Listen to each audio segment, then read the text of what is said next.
¿Qué tal? ¿Cómo están? Bienvenidos a Agenda Económica. Son las 8 de la mañana con 3 minutos y estamos comenzando nuestra revisión de cada mañana. Gracias por acompañarnos y bienvenidos a esta revisión de las noticias más importantes del día. Vamos de inmediato a nuestros titulares para este día, martes 15 de noviembre. Comenzamos con noticias positivas que llegan desde el Congreso porque la Cámara finalmente aprobó en general el presupuesto para el próximo año. Esta iniciativa finalmente contó con el respaldo de más de 120 diputados, 128 para ser precisos, 5 abstenciones finalmente, y de esa manera entonces queda ya listo, aprobado ya en la Cámara de Diputados, después de un protocolo de acuerdo que había sido negociado entre el gobierno y la oposición. Los puntos más importantes también, lo que destacó el ministro Marcel en el mensaje tras la sesión de ayer, es lo que vamos a estar revisando en instantes aquí en Agenda Económica. Por otra parte, vamos a hablar también de la discusión previsional que se está dando en el Congreso, con un ingrediente extra, aparte de la reforma previsional, por supuesto, porque la oposición ha planteado que es necesario hacer reajustes más rápido a la pensión garantizada universal, a la PGU, y llevarla pronto a los 250.000 pesos que había comprometido el gobierno para fines de este año, para fines de este gobierno, digo. Dicen desde la oposición que es necesario hacer ese esfuerzo ahora, en enero próximo, para enfrentar un 2023 que viene muy complejo, lo sabemos, en un escenario donde se proyecta una recesión, donde el mercado laboral probablemente esté más estrecho y donde las presiones inflacionarias van a continuar. Los parlamentarios aseguran que es urgente llegar a los 250.000 pesos en una presión que llega desde distintos sectores, además del ámbito político. Los detalles los revisamos también en unos minutos. Y el conflicto en torno a este megaproyecto que se busca construir en la comuna de Ñuñoa parece ir llegando ya a su túnel de salida, digamos, porque ayer el Servicio de Evaluación Ambiental dio luz verde a la construcción de este proyecto que será emplazado a un costado de Plaza Egaña y que había generado muchas tensiones dentro de la misma comuna, con la oposición de la alcaldesa Emilia Ríos, con la oposición también de grupos de vecinos del sector que aseguraban que esto iba a generar un impacto desde el punto de vista vial, sobre todo, que era muy relevante. Bueno, finalmente el servicio, en base, dice, a una consideración técnica, le ha dado luz verde entonces a este proyecto para que siga adelante. La constructora, evidentemente, que celebraba este respaldarazo que le da la institucionalidad ambiental, pero siguen a la espera de lo que diga la Corte Suprema. Quieren llegar a esa instancia para tener todas las certezas y poder continuar con esta iniciativa. En la entrevista del día de hoy abordamos este tema. Y también vamos a conversar sobre lo que está ocurriendo en el mundo de las criptomonedas. Semanas complejas, de muchísima volatilidad y de mucho temor, sobre todo en la que se viven por estos días para este sistema de pagos. Resulta que una de las principales empresas que transa criptomonedas, FTX, se acogió a la ley de quiebras en Estados Unidos. Y eso ha ido generando una oleada de temor, de incertidumbre que afecta evidentemente el valor de algunas de estas criptomonedas. La más popular de ellas, por ejemplo, Bitcoin, que ha perdido cerca de un 75% de su valor en el último año. Bueno, es una de las últimas formas de reflejar finalmente esta incertidumbre que se ha generado a partir de la corrida que surgió luego de que se conocieran algunos datos financieros y contables, sobre todo de FTX. Otro tema para seguir que estaremos comentando también en Agenda Económica. Y nos vamos a los números del día. Esto es lo que está ocurriendo en las bolsas en el hemisferio norte, en Europa, en Asia. Algunas señales también para ver qué es lo que puede ocurrir hoy en una sesión que está en Europa más bien plana, con el Eurostoxx apenas en 0,12% positivo, mientras que Londres está virtualmente sin variaciones, 0,01% de cambio al alza. Nikkei, el Nikkei más temprano en Japón, subió 0,10% y más temprano también en Asia, en Hong Kong, 4,11% ganaba el indicador bursátil del Hang Seng en una jornada sin mayores novedades desde el punto de vista de datos macroeconómicos, con hechos políticos quizás que están generando algo más de atención. El IPSA ayer tuvo un cierre negativo, 0,9%, llegó a los 5.302 puntos en el mercado a nivel local. Y ojo con el precio del dólar, que sigue a la baja. Ayer en algún momento estuvo repuntando con fuerza, pero finalmente el cierre fue de retroceso. 8,90 fue el cierre para el tipo de cambio en el mercado a nivel local. Bien, Nos vamos entonces 8:07 a revisar detalles de la discusión en torno al presupuesto 2023. Claro, porque la Cámara de Diputados finalmente aprobó ayer el presupuesto en general. El martes comienza ya la discusión en particular, pero es un buen respaldo para esta iniciativa en un momento en el que se están negociando varios puntos del presupuesto para el próximo año. Lo que planteó el ministro Marcel es que este proyecto fue aprobado tal como salió desde la comisión mixta el viernes pasado. Y es bien interesante lo que ocurrió allí porque se firmó un protocolo de acuerdo del ministro de Hacienda, Mario Marcel, junto con parlamentarios de la oposición. Son 9 páginas de este documento donde se plantea una serie de medidas adicionales que garantizaban también entonces el respaldo opositor al presupuesto 2023. ¿Y qué tipo de medidas son? Por ejemplo, bueno, asegurar una ejecución oportuna y efectiva de la inversión pública para que sea más rápido. Se acordó también suplementar recursos de los gobiernos regionales, el fortalecimiento del Ministerio Público también, diseñar un plan de mejora continua del registro social de hogares y también el ingreso de un proyecto de ley que va a ingresar el gobierno, de una ley corta para ampliar la cobertura de la pensión garantizada universal. De esta forma, entonces, en este protocolo que tiene cerca de 50 puntos, se ha determinado evaluar también otros 10 programas gubernamentales, evaluarlos para ver si es que vale la pena seguir inyectando recursos a ellos o si es necesario reformularlos o derechamente cambiarlos. Eso como uno de los compromisos también que ha asumido el gobierno. Todo esto fue producto del diálogo en la mixta, decía el ministro Marcel, quien aseguraba que esperan tener también una discusión provechosa en la Cámara para resolver las consultas y dudas sobre el proyecto 2023. Mientras tanto, la directora de presupuestos, Javiera Martínez, destacaba que era un avance importante que fortalece 3 ejes del proyecto de ley: la inversión pública, la seguridad ciudadana y la protección social. 8:09, vamos a otro tema. En materia previsional sigue la discusión en el Congreso. Por supuesto, cuando ya el proyecto está ingresado a la sede del Legislativo, el debate empieza a tomar otra forma, distinta respecto a cuáles son las prioridades en esta discusión. Uno de los puntos más relevantes que se está discutiendo por estos días también tiene que ver con algunas características sobre la propiedad de los fondos, por ejemplo. Pero un estudio elaborado por Plaza Pública CADEM, conocido este fin de semana, muestra que la ciudadanía está virtualmente dividida respecto a esta iniciativa, con apoyos muy similares y con un rechazo también en niveles que son parecidos. Eso da un piso para una discusión distinta también en el Congreso. Belén Vázquez repartió el tema y nos cuenta más a la continuación. A esta altura, nadie ha quedado ajeno al debate que se ha generado en torno a la reforma de pensiones. Y por supuesto, tampoco las encuestas, cuyos resultados, si bien mostraron un alza en la aprobación del mandatario, revelan una alta desaprobación a la propuesta del gobierno. Yo creo que es importante volver a señalar que sobre la encuesta no hay que sobrereaccionar, ni cuando los resultados son negativos ni cuando los resultados son positivos, ¿cierto? No hay que alarmarse, dice la vocera, aun cuando la última encuesta CADEM muestra que un 43% desaprueba la iniciativa del Ejecutivo, mientras que un 41% está en la vereda contraria.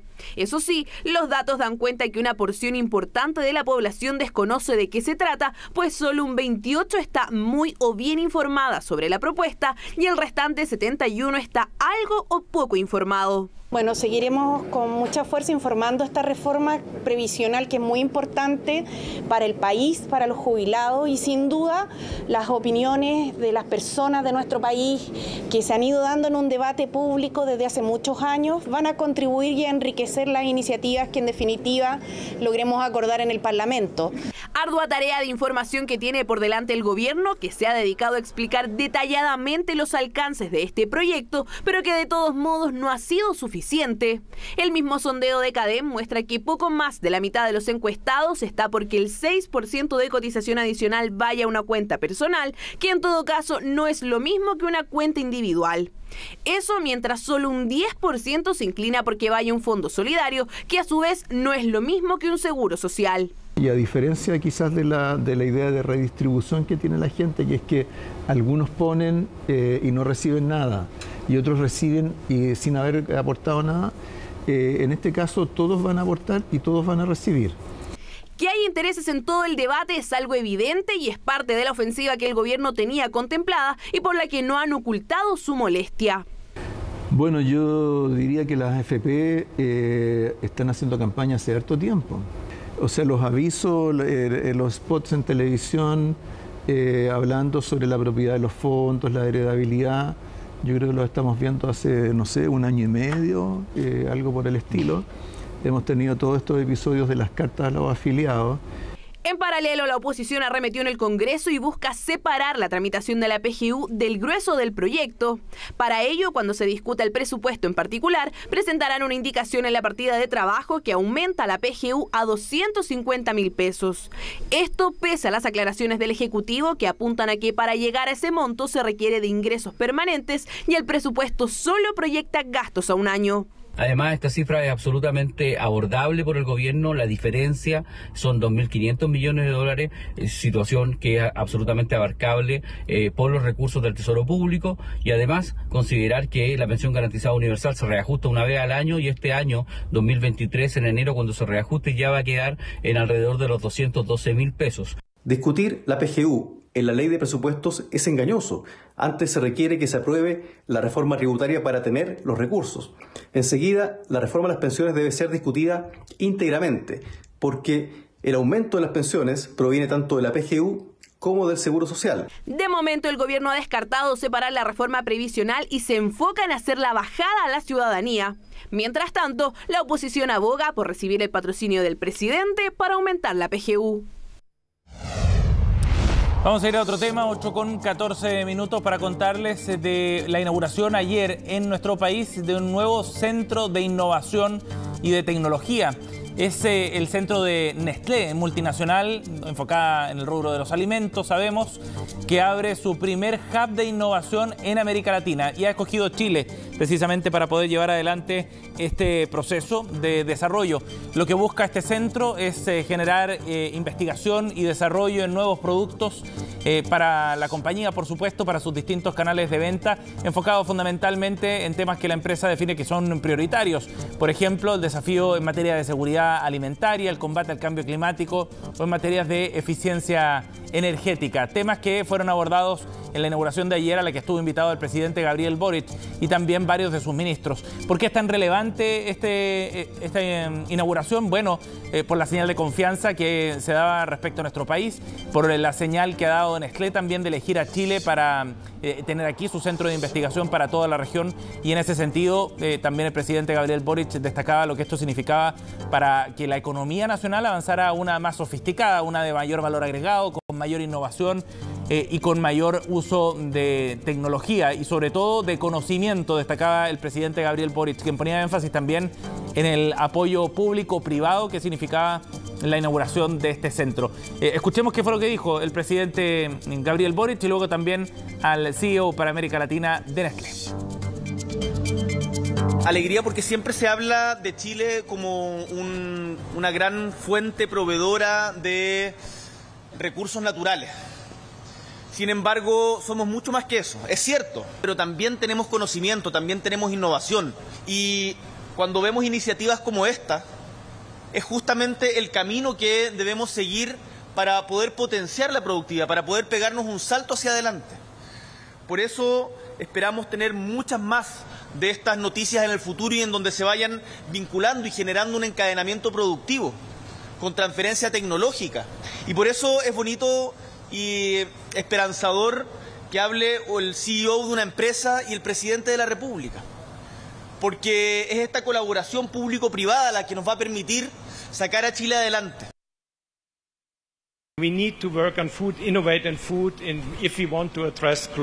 Tenemos que abordar la innovación alimenticia si queremos afrontar el calentamiento global, que junto con la inflación y los conflictos políticos han afectado nuestra productividad y la seguridad alimenticia. Así que tenemos que transformar el sistema alimenticio y las dietas para afrontar estos desafíos. Además, los consumos están cambiando rápidamente por las ideologías y tendencias alimenticias, pero para afrontar estos desafíos y tendencias globales, abordarlos localmente es muy importante. 8:17, momento de hacer una pausa, volvemos de... Bien, estamos de vuelta para analizar un tema que ya les comentábamos en nuestros titulares, ha generado noticia en las últimas horas, tiene que ver con la luz verde que ha dado el Servicio de Evaluación Ambiental, el SEA, a un megaproyecto de edificios en la comuna de Ñuñoa. Bien importante esto, considerando los efectos que esta paralización había tenido el debate también sobre la entrega de permisos precisamente para iniciativas de este tipo y las tensiones que se habían generado también ahí en esa comuna. Vamos a conversar de este tema y para eso estamos en contacto con Valentina Durán, la directora del Servicio de Evaluación Ambiental. Gracias por conversar con nosotros, Valentina. Buenos días, Sebastián. Buenos días. Bueno, este proyecto ha estado en el ojo del huracán desde hace un tiempo, Valentina, considerando las distintas resoluciones, las tensiones que se habían generado, como decíamos, y fundamentalmente por la paralización desde abril pasado, después de lo que había resuelto otra instancia en la Comisión de Evaluación Ambiental de la región metropolitana.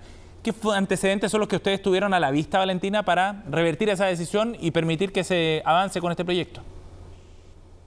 Bueno, muchas gracias, Sebastián. Esta es una decisión que se tomó resolviendo un recurso de reclamación que se había presentado, en este caso, por el titular, por el dueño del proyecto, porque en abril de este año la Comisión de Evaluación Ambiental rechazó este proyecto a pesar de la recomendación técnica favorable del Servicio de Evaluación Ambiental. Entonces aquí se hizo un análisis técnico y jurídico de todos los antecedentes y se concluyó que el titular del proyecto, Egaña Sustentable, había presentado información suficiente para descartar que debió haber ingresado por estudio de impacto ambiental y para descartar los impactos en términos de efectos sombra y luminosidad. Aquí lo que se establece es que se cumple adecuadamente con la normativa ambiental en materia urbana. ¿Cuál es esa normativa que corresponde aplicar para este problema, digamos, de la sombra y de la refracción? Es la Ordenanza General de Urbanismo, Construcciones y el Plan Regulador Comunal. Valentina, ¿eso significa que ustedes hicieron una interpretación distinta de los antecedentes del proyecto o hubo cambios en el proyecto que es lo que permite destrabarlo? Aquí el Tribunal Ambiental había anulado parcialmente la autorización anterior de este proyecto para que se analizara más profundamente el aspecto de la sombra y la refracción. Se aportaron antecedentes y el proyecto en ese sentido quedó aprobado con nuestra resolución por determinar que los antecedentes técnicos y jurídicos eran suficientes. Pero ¿cómo se entiende a ojos de la ciudadanía? Estoy pensando, ¿no? Y por toda la discusión que se había generado y la paralización que significó de la obra también, ¿cómo se entiende esta mirada diferente respecto a estas dos instancias, Valentina, en un periodo de tiempo relativamente corto? Claro, esto tiene que ver con la consideración de las observaciones, porque esto tiene que ver con si se habían considerado adecuadamente las observaciones de determinados vecinos. Entonces se les responde a esos vecinos, se analiza detalladamente, se aportan antecedentes técnicos y jurídicos para que la ciudadanía quede tranquila de que se cumple con la normativa ambiental, que es la que tenemos. En la evaluación de impacto ambiental a nosotros nos corresponde no definir política pública, sino que ejecutar política pública y asegurar que las instituciones funcionen y que se cumpla con la normativa ambiental aplicable. En ese sentido, ¿usted ve que hay coherencia respecto a las decisiones que se habían adoptado antes, entonces, respecto a la que ustedes han adoptado? Bueno, aquí obviamente hubo una diferencia, ¿no es cierto? El servicio había recomendado aprobar, la Comisión de Evaluación Ambiental estimó que el proyecto debía ser rechazado y luego, de acuerdo a las instituciones que deben funcionar y el papel que nos toca cumplir en la dirección ejecutiva, volvimos a hacer ese análisis técnico y jurídico y resolvimos que el proyecto merecía ser aprobado y que los antecedentes que se habían aportado tanto en la primera evaluación del proyecto como en la evaluación complementaria ordenada por el segundo Tribunal Ambiental habían sido suficientes. Esto es parte de la normalidad, Sebastián, y del diseño institucional. Así sucede cuando hay un proyecto, cuando alguna de las partes no está conforme con la decisión de una comisión de evaluación ambiental, si el proyecto se inició por declaración de impacto ambiental, puede reclamar ante la dirección ejecutiva que ocupa en este momento, y si se trata de un estudio de impacto ambiental, reclama ante el Comité de Ministros. Valentina, en ese sentido, ¿usted qué diría respecto a los niveles de incertidumbre que generan este tipo de decisiones? Que fue uno de los temas que se discutió cuando la comisión resolvió negativamente sobre el proyecto. Hubo muchas críticas del sector de la construcción, del sector privado también respecto a lo que eso significaba, pero ahora hay un desenlace favorable, digamos, para las obras. ¿Cómo aborda este funcionamiento de la institucionalidad desde el punto de vista de las certezas que requieren los privados también para ir avanzando en la inversión, por ejemplo? Claro, esto es parte, las instituciones, digamos, funcionan, es parte del derecho de acceso a la información, la participación y a la justicia en asuntos ambientales. Toda decisión de la administración es posible de ser revisada por un tribunal. Ajá. Así que, claro, siempre hay un grado de incertidumbre cuando viene una resolución con la cual nosotros no estamos de acuerdo. Aquí me interesaría transmitir, Sebastián, una idea. El presidente Boric ha señalado que la evaluación de impacto ambiental no es un obstáculo al desarrollo, sino que por el contrario es una condición del desarrollo sostenible. En ese sentido, la evaluación de impacto ambiental debe darle confianza a la ciudadanía de que se asegura el cumplimiento de la normativa ambiental y también, por supuesto, darle confianza y ser predecibles para que los titulares de proyectos puedan saber cómo es que se aplica la normativa ambiental. Y en ese sentido, Sebastián, nosotros en el servicio de evaluación ambiental estamos trabajando, desarrollando guías y criterios, incluso impartiendo cursos y capacitaciones gratuitas que se pueden ver en la página del Servicio de Evaluación Ambiental para ir dando esas claridades que toda la ciudadanía y los titulares de proyecto también necesitan. Valentina, ¿y por qué cree que en algunos actores del mundo privado se ve como un obstáculo precisamente el rol del SEA, por el contrario a lo que plantea el presidente? Este tema no solo se discutió a partir de este caso, ha sido tema de discusión también en otras instancias, en el mundo minero, por ejemplo, bien recurrente. Mire, estamos ante una crisis de contaminación, ante una crisis climática, una crisis de pérdida de biodiversidad y también ante una situación de crisis económica. Sí. Y eso es habitual, yo lo he visto hace mucho tiempo. Aquí lo importante es que el país necesita proyectos robustos basados en antecedentes técnicos sólidos y que den garantías de que se está cumpliendo con la normativa ambiental. Y eso es lo que estamos llamados a hacer en el servicio de evaluación ambiental. Valentina, por último, en el caso de este proyecto en Ñuñoa, ¿la constructora tiene que esperar alguna instancia extra para poder reanudar las obras o puede ya comenzarlas? Con esto va a quedar con su resolución de calificación ambiental aprobada. Ajá. Sin embargo, hay una sentencia pendiente de la Corte Suprema porque cuando se había anulado parcialmente la autorización, algunos consideraron que debió haber sido anulación completa y fueron presentaron un recurso de casación ante la Corte Suprema y eso está pendiente.